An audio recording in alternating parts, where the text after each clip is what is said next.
Hi friends, welcome to സുഷി സെൽഡിക്ക് channel. എല്ലാവർക്കും സുഖം തന്നെയല്ലേ? ഞാനൊരു ഫാമിലി സുഖമായിട്ടിരിക്കണം. അപ്പൊ നമ്മളുടെ ഇന്നത്തെ റെസിപ്പി, നമ്മളുടെ ഓണം സ്പെഷ്യൽ അടുത്ത റെസിപ്പി പരിപ്പ് കറിയാണ്. ചെറുപയർ കൊണ്ടുള്ള പരിപ്പ് കറി. ഞാൻ ഓണം സ്പെഷ്യൽ കുറെ റെസിപ്പീസ് പോസ്റ്റ് ചെയ്തിട്ടുണ്ട്. സദ്യ സ്പെഷ്യൽ സാമ്പാർ, അവിയൽ, പച്ചടി, കിച്ചടി, ഇഞ്ചിക്കറി, അതുപോലെ തന്നെ 4 ഉപ്പേരി, അങ്ങനെ കുറച്ച് റെസിപ്പീസ് പോസ്റ്റ് ചെയ്തിട്ടുണ്ട്. എല്ലാവരും കാണാൻ മറക്കരുത്. അടുത്ത റെസിപ്പി നമ്മളുടെ ഇന്നത്തെ ഓണം സ്പെഷ്യൽ പരിപ്പ് കറിയാണ്. പരിപ്പ് കറി എല്ലായിടത്തും മാക്സിമം ഒരുപോലെയാണ് ഉണ്ടാക്കുന്നത്. വലിയ ടേസ്റ്റ് വ്യത്യാസമില്ലാത്തൊരു കറിയാണ് പരിപ്പ് കറി. എവിടെ ചെന്നാലും ഏകദേശം ഒരുപോലെ തന്നെയാണ്. അപ്പോൾ ഉണ്ടാക്കാൻ അറിയാൻ വയ്യാത്തവരായിട്ട് ആരും ഉണ്ടാകില്ല. എങ്കിലും നമ്മളുടെ ഓണം സീരീസ് റെസിപ്പീസ് പോസ്റ്റ് ചെയ്യുമ്പോൾ പരിപ്പ് കറിയും മസ്റ്റാണ്. പരിപ്പ് കറി ഇല്ലാതെ നമ്മൾ സദ്യ ഒരുക്കാറില്ല. അപ്പോൾ ഇന്നത്തെ നമ്മളുടെ അടുത്ത റെസിപ്പി പരിപ്പ് കറിയാണ്. ഈസി സിമ്പിൾ നമ്മളുടെ പരിപ്പ് കറി എങ്ങനെയാണ് ഉണ്ടാക്കുന്നതെന്ന് നോക്കാം. Hey friends, today I am going to make Kerala's own favorite and Sadya special dal curry. So let's try how to make. If you haven't subscribed yet, please don't forget to subscribe my channel. Please subscribe and support. Please don't forget to press the bell icon too to get the notifications. ഇതുവരെ subscribe ചെയ്തിട്ടില്ല എന്നുണ്ടെങ്കിൽ please മറക്കാതെ subscribe ചെയ്യുക, support ചെയ്യുക. നിങ്ങളുടെ വിലയേറിയ കമന്റ്സുകൾ comments ബോക്സിൽ തരാവുന്നതാണ്. അതുപോലെ തന്നെ ബെൽ ഐക്കൺ കൂടി പ്രസ് ചെയ്യുകയാണെങ്കിൽ ഞാൻ വീഡിയോസ് പോസ്റ്റ് ചെയ്യുമ്പോൾ തന്നെ കിട്ടുന്നതായിരിക്കും. Thank you. ഓണത്തിനാണേലും വിഷുവിനാണേലും കല്യാണങ്ങൾക്കാണേലും ഏത് സദ്യക്കും നമ്മൾ ആദ്യം വിളമ്പുന്ന ഒരു കറിയാണ് പരിപ്പ് കറി. അതും നമ്മളുടെ തെക്കോട്ടൊക്കെ പോയി കഴിഞ്ഞാൽ പരിപ്പ് കറി നഷ്ടമാണ്. അപ്പൊ ആദ്യം വിളമ്പുന്ന ഒരു കറിയാണ് പരിപ്പും പപ്പടവും. അപ്പം ആ പരിപ്പ് കറി നമ്മളുടെ ഒരു ഒത്തന്റിക് പരിപ്പ് കറി. പണ്ടൊക്കെ നമ്മൾ കഴിച്ചിരുന്ന പരിപ്പ് കറി. ഇന്നൊക്കെ ആ ഒത്തന്റിക് പരിപ്പ് കറി കിട്ടാനില്ല. ഇതിന്റെ പൊളി എടുക്കാനും ചെറുപയറിന്റെ പൊളി എടുക്കാനും വറക്കാനും ഒന്നും ആരും നിൽക്കാറില്ല. പൊളി കളഞ്ഞ നമ്മളുടെ മൂങ് ദാൽ അല്ലെങ്കിൽ ചെറുപയർ വാങ്ങി കറി ഉണ്ടാക്കുകയാണ് സാധാരണ ഇപ്പൊ ചെയ്യുക. പക്ഷെ പണ്ടൊക്കെ നമ്മളുടെയൊക്കെ ഒത്തന്റിക് പരിപ്പ് കറി ഉണ്ടാക്കും. ഒറിജിനൽ പരിപ്പ് കറി നമ്മളുടെ ഉണ്ടാക്കിക്കൊണ്ടിരുന്ന സമയം എന്ന് പറഞ്ഞാൽ അന്നൊക്കെ നമ്മൾ ഈ ചെറുപയർ നല്ലതുപോലെ ഒന്ന് വറുത്തെടുത്തിട്ട് ഇതൊന്ന് അമ്മിക്കലയിൽ വെച്ച് ഇടിച്ചെടുത്ത് അതിന്റെ പൊടി കളഞ്ഞ് ഒക്കെയാണ് ഉണ്ടാക്കുന്നത്. ഇപ്പൊ ഞാൻ നമ്മളുടെ ഒത്തന്റിക് പരിപ്പ് കറിയാണ് ഉണ്ടാക്കാൻ പോകുന്നത്. സദ്യക്കൊക്കെ വിളമ്പുന്ന പരിപ്പ് കറി. അതിനായിട്ട് ഞാൻ ഇവിടെ എടുത്തിരിക്കുന്നത് നമ്മളുടെ മൂങ് ദാൽ, അതായത് നമ്മളുടെ ചെറുപയർ പരിപ്പ്, പച്ചപ്പരിപ്പ്. അപ്പം ഇത് നമുക്ക് ആദ്യം ഒന്ന് വറുത്തെടുക്കണം. ഓക്കെ, വറുത്തെടുക്കുക എന്ന് പറഞ്ഞാൽ ഒരുപാട് ബ്രൗൺ ആക്കണ്ട, നല്ലതുപോലെ ഒന്ന് ഡ്രൈ റോസ്റ്റ് ചെയ്തെടുക്കണം. ഞാനിവിടെ ഒരു കടായി വെച്ചിട്ടുണ്ട്. നമുക്ക് ഈ പയർ അതിലോട്ട് ഇട്ട് കൊടുക്കാം. ഞാൻ ഒരുപാട് ക്വാണ്ടിറ്റിയിൽ ഉണ്ടാക്കുന്നില്ല, ഒരു ചെറിയ ക്വാണ്ടിറ്റിയിൽ ഉണ്ടാക്കുന്നുള്ളൂ, ജസ്റ്റ് കാണിക്കാൻ വേണ്ടി കേട്ടോ. അപ്പൊ നമുക്ക് ഇനി ഇത് ഒന്ന് ഡ്രൈ റോസ്റ്റ് ചെയ്തെടുക്കണം. ഫ്ലെയിം ഹൈ ആക്കി വെക്കരുത്. ചീനിച്ചട്ടി ചൂടായി കഴിഞ്ഞിട്ട് നല്ലതുപോലെ അപ്പൊ ഒന്ന് ഫ്ലെയിം കുറച്ച് വെക്കുക. ലോ ഫ്ലെയിമിൽ ഇട്ടിട്ട് ഇതൊന്ന് ഡ്രൈ റോസ്റ്റ് ചെയ്തെടുക്കുക. ഒരു നല്ല മണം വരും ആ പയർ വറുത്തതിന്റെ. അപ്പൊ നമുക്ക് ഗ്യാസ് ഓഫ് ചെയ്യാം. ഒരുപാട് ബ്രൗൺ ആക്കുകയോ കരിക്കുകയോ ചെയ്യരുത്. പക്ഷെ ഇത് നല്ലതുപോലെ ഒന്ന് മൂക്കണം, ഒന്ന് ഡ്രൈ റോസ്റ്റ് ആകണം. അപ്പൊ നമുക്കൊരു പേഷ്യൻസ് വേണം. ഒരു 5-6 മിനിറ്റ് കഴിഞ്ഞിട്ട് നമുക്കിതൊന്ന് നോക്കാം. ഇത് ഒരു സൈഡ് തന്നെ ഇട്ടാൽ അങ്ങ് കരിഞ്ഞു പോകും. അപ്പൊ ഒന്ന് ഇളക്കി കൊടുക്കുക, ഇങ്ങനെ ചിക്കി കൊടുക്കുക, അടുത്ത് നിൽക്കുക. അപ്പൊ ഫ്രണ്ട്സ്, ഞാൻ ഈ ചെറുപയർ ഇവിടെ വറുത്തെടുത്തു. ഇതിന്റെ കളർ ഒന്ന് മാറിയിട്ടുണ്ട്. ആ പരിപ്പ് വറുത്തതിന്റെ ആ നല്ലൊരു മണം വരാൻ തുടങ്ങിയിട്ടുണ്ട് കേട്ടോ. അപ്പം ഇതിന്റെ അലിയത്തിന്റെ ചീനിച്ചട്ടി ആയതുകൊണ്ട് ഞാൻ ഫ്ലെയിം ഓഫ് ചെയ്തു. എന്നിട്ട് അതിൽ നിന്ന് ഒരു പ്ലേറ്റിലോട്ട് ട്രാൻസ്ഫർ ചെയ്തു. അല്ലെങ്കിൽ ഇത് കൂടുതൽ നേരം വെച്ചാൽ കറുത്തു പോകും. അപ്പൊ ഇതിന്റെ കളർ ഒന്ന് മാറിയിട്ടുണ്ട്, നിങ്ങൾക്ക് കാണാം. ആ പച്ച കളർ ഒന്ന് മാറിയിട്ടുണ്ട് അല്ലെ. അപ്പൊ ഒരു ലൈറ്റ് ബ്രൗൺ ആകും. നമ്മൾ ഗ്യാസ് ഓഫ് ചെയ്യുക. ഒരു 6-7 മിനിറ്റ് ലോ ഫ്ലെയിമിൽ വറുത്താൽ മതി. മാക്സിമം ഒരു 8 മിനിറ്റ്. അപ്പോഴത്തേക്ക് ഈ കളറായി കിട്ടും കേട്ടോ. നല്ലൊരു മണമൊക്കെ വന്നിട്ടുണ്ട്. ഇപ്പൊ ഈ ചൂടോട് ഇത് ഒരിക്കലും പൊടിച്ചെടുക്കരുത്. അപ്പൊ ഇതൊന്ന് തണുക്കാൻ അനുവദിക്കുക. ഇത് ഒരുവിധം ഒന്ന് തണുത്തിട്ടുണ്ട്. അപ്പൊ നമുക്ക് ഒരു മിക്സർ ജാർ എടുക്കുക. അത് നല്ലതുപോലെ ഉണങ്ങിയതായിരിക്കണം, നനവുണ്ടായിരിക്കരുത്. അപ്പോൾ ഒരു ടിഷ്യൂ പേപ്പർ വെച്ചോ അല്ലെങ്കിൽ നമ്മുടെ നല്ല ഒരു കോട്ടന്റെ ടവല് വെച്ചോ ഒക്കെ ഒന്ന് നല്ലതുപോലെ തുടച്ചെടുക്കുക കേട്ടോ. ഒട്ടും നനവുണ്ടായിരിക്കരുത്. ഒന്ന് തുടച്ചെടുക്കുക. എന്നിട്ട് നമുക്കിതൊന്ന് പൊടിച്ചെടുക്കാം. അപ്പം ശകലം ചെറിയ ക്വാണ്ടിറ്റിയിലേ ഉണ്ടാക്കുന്നുള്ളൂ, അതുകൊണ്ട് ഒരുപാടങ്ങ് പൊടിക്കുന്നില്ല. ഞാൻ ഇച്ചിരിയല്ലേ ഉള്ളൂ. ഇതിപ്പം സാധാരണയൊക്കെ പരിപ്പൊരി ഉണ്ടാക്കുമ്പോൾ ഒരുപാട് ഉണ്ടാക്കാറുണ്ട്. അപ്പൊ ഇത് നമ്മൾ പൗഡറായിട്ട് പൊടിച്ചെടുക്കരുത്. ഒന്ന് ക്രഷ് ചെയ്യുക. 2ആയിട്ടൊന്ന് പൊട്ടണം, അത്രയേ ഉള്ളൂ. അപ്പൊ ഇതിന്റെ തൊലിയൊക്കെ പോകാനുള്ള തൊലിയാണെങ്കിൽ അത് അന്നേരം ആ പൊടിക്കുന്ന സമയത്ത് പോകും. എത്രയും തൊലി പോകുന്ന അത്രയും പോയാൽ മതി. കംപ്ലീറ്റ് ഇതിന്റെ തൊലി കളയണമെന്നില്ല കേട്ടോ.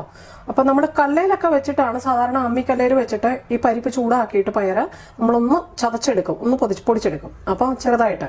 അപ്പൊ അതിന്റെ കുറച്ച് പൊടി ഇങ്ങനെ പോയി കിട്ടും. അപ്പൊ എന്നിട്ടാണ് നമ്മൾ പരിപ്പ് വേവിക്കുക. അപ്പൊ ഇവിടെ ഞാൻ ഈ ചെറുപയർ ഞാനിപ്പം അമ്മിക്കല്ലിലല്ല മിക്സിയിലിട്ടിട്ട് ചെറുതായിട്ടൊന്ന് ക്രഷ് ചെയ്യുക, അരച്ചെടുക്കരുത്. ജസ്റ്റ് ആ മഞ്ഞ ബട്ടണില്ലേ, യെല്ലോ ബട്ടണ്, അപ്പൊ അതുകൊണ്ടൊന്ന് ജസ്റ്റ് പുഷ് ചെയ്ത് കൊടുത്താൽ മതി ചെറുതായിട്ട്. അപ്പോൾ ഞാനിതിവിടെ ഒന്ന് ക്രഷ് ചെയ്തെടുത്തു. അതായത് രണ്ടായിട്ട് പൊടിഞ്ഞു. അപ്പൊ ഇനി നമുക്ക് എന്താ ചെയ്യേണ്ടത്, ഒന്ന് പാറ്റിയെടുക്കണം. പാറ്റിയെടുക്കാന്ന് പറഞ്ഞു കഴിഞ്ഞാൽ ഇത് ഇങ്ങനെ ഒന്ന് ഏതെങ്കിലും പ്ലേറ്റിലോട്ട് ഇട്ടിട്ട് ഒന്നിങ്ങനെ പാറ്റിയാൽ മതി.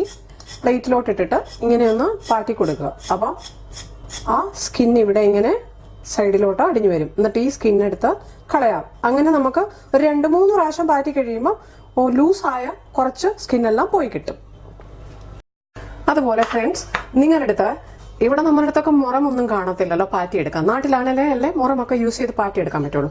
അപ്പോൾ ഒരു ഐഡിയ പറഞ്ഞുതരാം. പാറ്റിയെടുക്കാനായിട്ട് എന്തെങ്കിലും പാറ്റണമെന്നുണ്ടെങ്കിൽ എപ്പോഴും ഒരു അല്പം കുഴിവുള്ള പ്ലേറ്റ് എടുക്കുക. വലിയ പ്ലേറ്റ് ആണെങ്കിലും ചെറുതാണെങ്കിലും ഒരല്പം ഇങ്ങനെ ഇതുപോലെ നടുക്കോട്ട് അല്പം കുഴിയുള്ള ലെവലായിട്ടുള്ളത് എടുക്കരുത്. അല്പം കുഴിയുള്ള ഇതുപോലത്തെ പ്ലേറ്റ് എടുക്കുക. എന്നിട്ട് ഇതുപോലെ ഒന്ന് പാറ്റി നോക്കുക.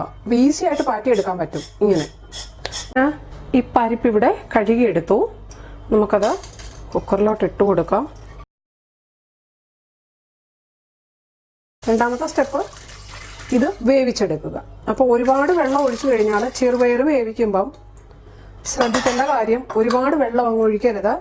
അല്ലെങ്കിൽ ഇതിൽ കയറി ആ പരിപ്പ് അടഞ്ഞിട്ട് അടഞ്ഞിട്ടുണ്ടല്ലോ, ഈ ഹോൾ അടയും ഈ കുക്കറിന്റെ. അപ്പം ഒത്തിരി വെള്ളം അങ്ങ് ആഡ് ചെയ്യാതിരിക്കുക. നമുക്കിനി ഇത് കുക്ക് ചെയ്തെടുക്കണം. ഇത്രയും ഒരു പരിപ്പ് കുറവല്ലേ, അപ്പൊ ഇത്രയും വെള്ളം ധാരാളമാണ് ആ പരിപ്പ് വേവാനായിട്ട്. പക്ഷെ ഞാൻ ഉപ്പിടുന്നത് ഇത് തിളച്ച് തൂവാതിരിക്കാൻ വേണ്ടിയാണ് ഒരു ശകലം ഉപ്പിട്ട് വേവിക്കുന്നത്. അല്ലെങ്കിൽ ഇത് ഒരുപാട് തിളച്ച് തൂവും ചെറുപയർ. ഓക്കെ, അപ്പം നമ്മളിനി ഉപ്പ് പിന്നീട് ആഡ് ചെയ്യുമ്പം മറക്കാതെ ശ്രദ്ധിക്കുക. നമ്മൾ ഉപ്പ് പരിപ്പിൽ ആഡ് ചെയ്തിട്ടുണ്ട്, അപ്പോൾ കൂടിപ്പോകരുത്. ഇത് നമ്മൾക്ക് അടച്ചു വെച്ചിട്ട് ഒരു 2 to 3 വിസിൽസ് മീഡിയം ഫ്ലെയിമിൽ, അത്രയും മതി. 2 to 3 വിസിൽസ് മീഡിയം ഫ്ലെയിമിൽ. അത് കഴിഞ്ഞിട്ട് നമുക്ക് ഇതിന്റെ 2 വിസിൽസ് ആണ് അടുപ്പിക്കുന്നതെന്നുണ്ടെങ്കിൽ അത്രയും കൊണ്ട് വറുത്ത പയറാവുമ്പം ഇച്ചിരി വേവ് കൂടുതലായിരിക്കും. 3 വിസിൽസ് അടുപ്പിച്ചെടുക്കുക. അത് കഴിഞ്ഞിട്ട് കുറച്ച് പ്രഷർ പോയി കഴിയുമ്പോൾ നമുക്ക് തുറക്കാവുന്നതാണ്. ലോ ഫ്ലെയിമിൽ വെക്കണ്ട. ലോ ഫ്ലെയിമിൽ വെച്ചാൽ കുറേ സമയം എടുക്കും, വെന്ത് പോകും. മീഡിയം ഫ്ലെയിമിൽ വെച്ചിട്ട് 3 വിസിൽസ് അടുപ്പിച്ചെടുക്കുക. ഇവിടെ ഞാൻ പരിപ്പ് ഒരുപാട് കുറവാണ്. ഒരു 2-3 പേർക്ക് കഴിക്കാനുള്ള പരിപ്പ് വരെയേ ഉള്ളൂ ഞാൻ ഉണ്ടാക്കണത്. അപ്പൊ അങ്ങനെ ആവുമ്പോൾ എനിക്കൊരു ശകലം തേങ്ങ ഞാൻ എടുത്തിട്ടുള്ളൂ. ഞാനൊരു 2 പിടി തേങ്ങയോളമാണ് എടുത്തിരിക്കുന്നത്. അതിൽ കൂടുതൽ എടുത്തിട്ടില്ല. 2 പിടി തികച്ചില്ല കേട്ടോ. അപ്പം കുറച്ച് തേങ്ങ എടുത്തിട്ടുള്ളൂ. ഇതിനകത്തോട്ട് ഒരു പച്ചമുളക് ആഡ് ചെയ്ത് കൊടുക്കുക. പച്ചമുളക് ആഡ് ചെയ്യുന്നത് നിർബന്ധമില്ല. ഒരു ചെറിയ 2 വെളുത്തുള്ളി ഒന്ന് ആഡ് ചെയ്ത് കൊടുക്കുകയാണ്.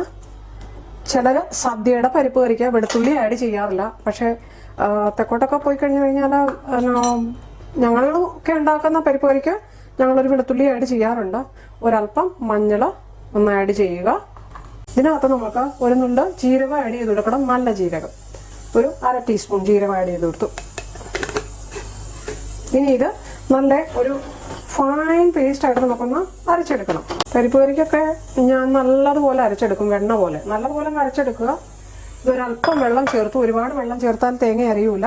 ഒരല്പം വെള്ളം ചേർത്ത് നമുക്കൊന്ന് അരച്ചെടുത്തിട്ട് വരാം.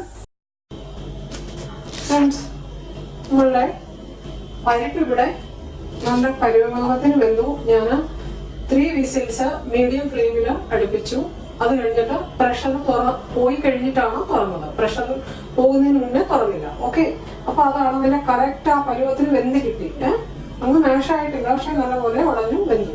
ഇനി ഇതിനകത്തോട്ട് നമുക്ക് ഞാനത് കുക്കറിൽ ഇതിലോട്ട് ട്രാൻസ്ഫർ ചെയ്തതാണ് പാനിലോട്ട്. ശകലം താരല്ലേ ഉള്ളൂ. അപ്പൊ ആ പരിപ്പ് കറിയും വലിയ കുക്കറിൽ കാണില്ലല്ലോ. അപ്പൊ ഞാനിവിടെ നല്ല മെഷി പോലെ അരച്ചെടുത്തു നമ്മളുടെ പരിപ്പ് കറിയുടെ അരക്കം. അതങ്ങ് മിക്സ് ചെയ്ത് കൊടുക്കാം. ചിലരൊക്കെ ഈ തേങ്ങ അരച്ചു കഴിഞ്ഞിട്ട്, ഇപ്പൊ എനിക്ക് ഇതിൽ വെള്ളം ചേർക്കേണ്ട, എന്റെ പരിപ്പ് കറിയുടെ കൺസിസ്റ്റൻസി കറക്റ്റ് ആണ് കേട്ടോ. അപ്പോൾ ഞാൻ ഒട്ടും വെള്ളം ആഡ് ചെയ്യണില്ല. ഇത് മതി.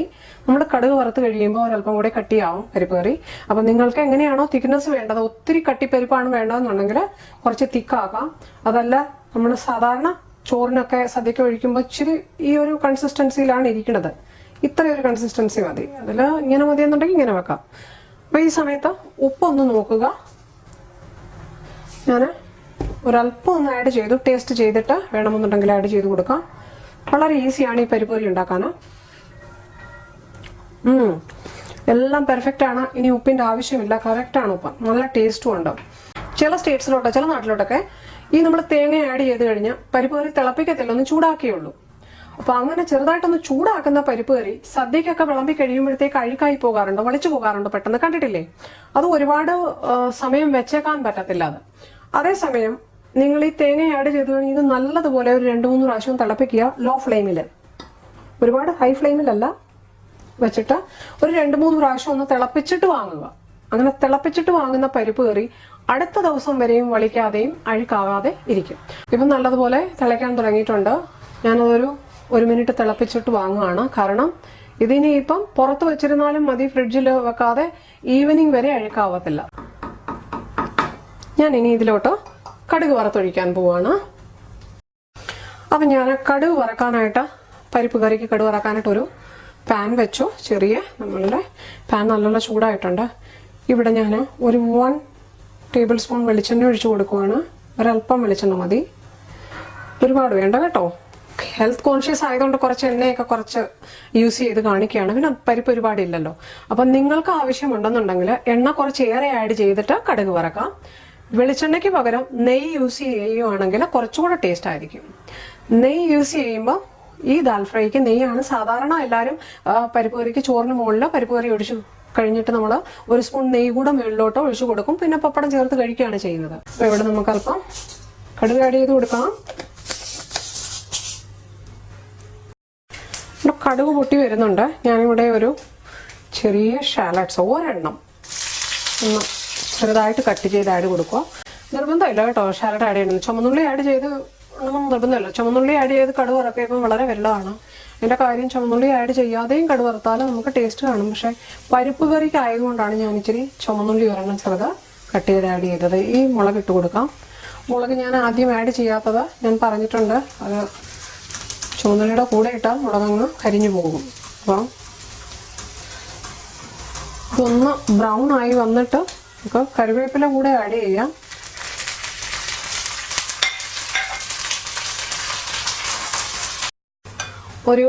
ഒരു മിനിറ്റ് ഒന്ന് സ്റ്റിർ ഫ്രൈ ചെയ്ത് കഴിയുമ്പോൾ ഇത് ബ്രൗൺ കളർ ആകും. ഗ്യാസ് ഓഫ് ചെയ്തു. നമ്മുടെ കടുക് വറക്കാൻ അധികം സമയം വേണ്ട, ജസ്റ്റ് ബ്രൗൺ ആയാൽ മതി, കരിക്കരുത്. ലോ ഫ്ലെയിമിൽ വെച്ചിട്ട് വേണം കടുക് വറക്കാൻ. അപ്പം നമുക്ക് ഈ പരിപ്പ് ഇവിടോട്ട് വെക്കാം.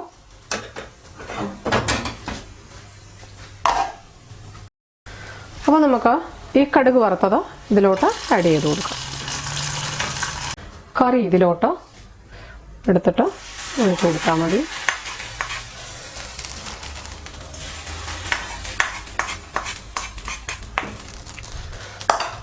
അങ്ങനെ നമ്മളുടെ ടേസ്റ്റി അടിപൊളി പരിപ്പ് കറി റെഡി ആയിട്ടുണ്ട്. നമ്മുടെ നാടൻ പരിപ്പ് കറി. ഹായ് ഫ്രണ്ട്സ്, അപ്പോൾ നമ്മളുടെ ടേസ്റ്റി ഡിലീഷ്യസ് അടിപൊളി സദ്യ സ്പെഷ്യൽ നമ്മളുടെ നാടൻ ഒത്തന്റിക് പരിപ്പ് കറി റെഡി ആയിട്ടുണ്ട്. എല്ലാവർക്കും ഇന്നത്തെ നമ്മളുടെ ഈ പരിപ്പ് കറി റെസിപ്പി ഇഷ്ടമായി എന്ന് കരുതുന്നു. So much for watching. Hey friends, hope everyone likes today's easy and simple Kerala Sadya special dal curry, either dal fry. Please don't forget to subscribe my channel. Please don't forget to press the bell icon to get the notifications. ഇതുവരെ subscribe ചെയ്തിട്ടില്ല എന്നുണ്ടെങ്കിൽ please മറക്കാതെ subscribe ചെയ്യുക, support ചെയ്യുക. നിങ്ങളുടെ വിലയേറിയ കമന്റ്സുകൾ comments ബോക്സിൽ തരാവുന്നതാണ്. അപ്പോൾ thank you so much for watching. അടുത്ത സദ്യ റെസിപ്പിയുമായി വരുന്നതുവരെ till then take care, bye bye. Thank you. Eat healthy, stay healthy. Thank you.